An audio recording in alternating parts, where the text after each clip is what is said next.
اس channel کو subscribe کر لیں۔ دوستو، الجزائر شمالی افریقہ کا بڑا بنیادی طور پر مسلم ملک ہے جو بحیرہ روم کے ساحل جس کے ساتھ زیادہ تر لوگ رہتے ہیں۔ الجزائر جنوب کی طرف صحارا کے قلب تک پھیلا ہوا ہے۔ یہ ایک ممنوعہ صحرا ہے جہاں زمین کی سطح کا سب سے زیادہ درجہ حرارت ریکارڈ کیا گیا ہے، جو ملک کے رقبے کے 4/5 حصے سے زیادہ پر مشتمل ہے۔ صحارا اور اس کی انتہائی آب و ہوا ملک پر حاوی ہے۔ معاصر الجزائر کی ناول نگار آسیہ جیبر نے اپنے ملک کو ریت کا خواب قرار دیتے ہوئے ماحول کو اجاگر کیا ہے۔ الجزائر پر مشتمل علاقہ 8ویں سے 16ویں صدی تک مختلف عرب امازی خاندانوں کی حکومت رہا۔ جب یہ سلطنت عثمانیہ کا حصہ بنا، عثمانیوں کے زوال کے بعد آزادی کی ایک مختصر مدت ہوئی جو اس وقت ختم ہوئی جب فرانس نے 1830 میں فتح کی جنگ شروع کی۔ 1847 تک فرانسیسیوں نے حملے کے خلاف الجزائر کی مزاحمت کو بڑی حد تک دبا دیا تھا، لیکن اگلے سال الجزائر کو فرانس کا ایک محکمہ بنا دیا تھا۔ دوستو، الجزائر کے مشرق میں تیونس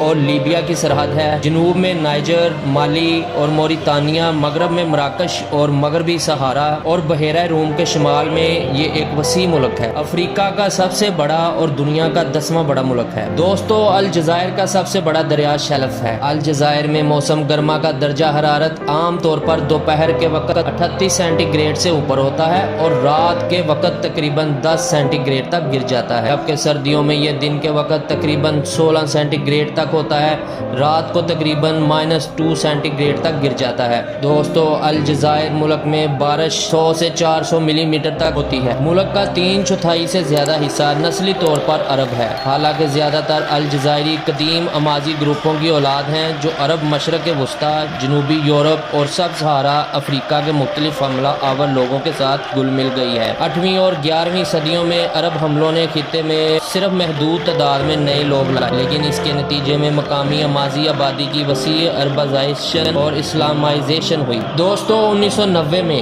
عربی الجزائر کی سرکاری قومی زبان بن گئی اور زیادہ تر الجزائری مقامی عربی کی متعدد بولیوں میں سے ایک بولتے ہیں۔ یہ عام طور پر مراکش اور تیونس کے ملحقہ علاقوں میں بولی جانے والی بولیوں سے ملتی جلتی ہیں۔ اسکولوں میں جدید معیاری عربی پڑھائی جاتی ہے۔ امیزیغ زبان متعدد جغرافیائی بولیوں میں الجزائر کی نسلی امازیغن بولی جاتی ہے، حالانکہ زیادہ تر عربی میں بھی وہ لسانی ہیں۔ دوستو، زیادہ تر الجزائری عرب اور امازی دونوں مالکی رسم کے سنی مسلمان ہیں۔ اتحاد اور ثقافتی شناخت کا ایک ذریعہ اسلام وسیع تر اسلامی دنیا کے ساتھ بھی قیمتی روابط فراہم کرتا ہے۔ فرانسیسی حکمرانی کے خلاف جدوجہد میں اسلام الجزائر کی قوم پرستی کا ایک لازمی حصہ بن گیا۔ مساجد اور مدارس کے زیادہ روایتی اداروں کے ساتھ ساتھ اسلام نے اپنے آغاز سے ہی ایک گہرا تصوف حاصل کیا ہے۔ دوستو، الجزائر کی معیشت پر پیٹرولیم اور قدرتی گیس کی برآمدی تجارت کا غلبہ ہے۔ ایسی اشیاء جو عالمی قیمتوں میں اتار چڑھاؤ کے باوجود ملک کی مجموعی گھریلو پیداوار اور GDP میں سالانہ تقریباً 1/3 حصہ ڈالتی ہیں۔ 1950 کی دہائی کے وسط میں الجزائر کے صحارا میں سلفر سے پاک ہلکے خام تیل کے وسیع ذخائر دریافت ہوئے۔ پیداوار 1958 میں شروع ہوئی جو 3 اہم شعبوں میں مرکوز تھی۔ الجزائر کا شمار گیس کے کل ذخائر اور گیس کی برآمدات کے لحاظ سے دنیا کے سر فہرست ممالک میں ہوتا ہے۔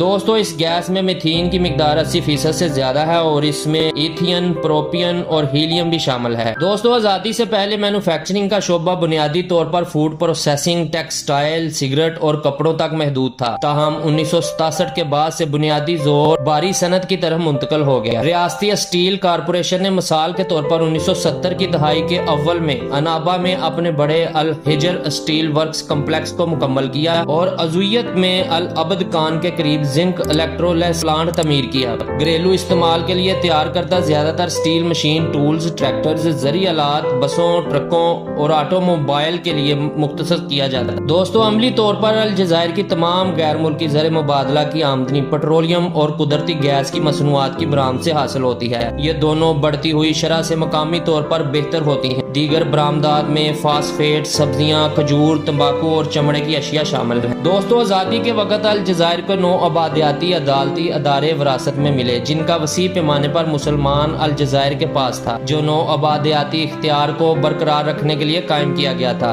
عدالتی تنظیم کی بنیاد 2 الگ الگ بنیادوں پر تھی: مسلم دائرہ اختیار شریعت پر عمل کرنے والا اور فرانسیسی سول عدالتیں مؤخر الذکر بنیادی طور پر بڑے شہروں میں واقع تھیں، جہاں یورپی مرتب مرتکز تھے۔ شرعی عدالتیں عدالتی ازالہ کے خواہاں مسلمانوں کے لیے پہلا اور اکثر آخری سہارا تھی۔ دوستو، الجزائر کی ثقافت اور معاشرہ 130 سالہ نو آبادیاتی حکمرانی، تلخ آزادی کی جدوجہد اور بعد از آزادی حکومتوں کی وسیع تر متحرک پالیسیوں سے گہرا متاثر ہوا۔ ایک عارضی تقریباً جڑ سے محروم معاشرہ ابھرا ہے جس کا ثقافتی تسلسل بری طرح مجروح ہو چکا ہے۔ بظاہر صرف گہرے مذہبی عقیدے اور قوم کے پاپولسٹ نظریے پر یقین نے مکمل سماجی ٹوٹ پھوٹ کو روکا ہے، تاہم حکومت کی مختلف پاپولسٹ پالیسیوں کے درمیان ایک تضاد رہا ہے جس نے معاشرے کی بنیاد پرست جدیدیت کے ساتھ ساتھ ملک کے عرب اسلامی ورثے کی آبپاری اور روایتی خاندانی ڈھانچے پر زور دیا ہے۔ دوستو، الجزائر میں متعدد عمدہ عجائب گھر ہیں جن میں سے زیادہ تر دارالحکومت میں واقع ہیں اور ان کا انتظام دفتر برائے ثقافتی ورثہ 1901 کے زیر انتظام۔ نوادرات کا قومی عجائب گھر 1897 رومن اور اسلامی ادوار کے نمونے دکھاتا ہے۔ الجزائر کے نیشنل فائن آرٹس میوزیم 1930 میں مجسمے اور پینٹنگز ہیں جن میں معروف یورپی ماسٹرز کے کچھ کم کام بھی شامل ہیں، اور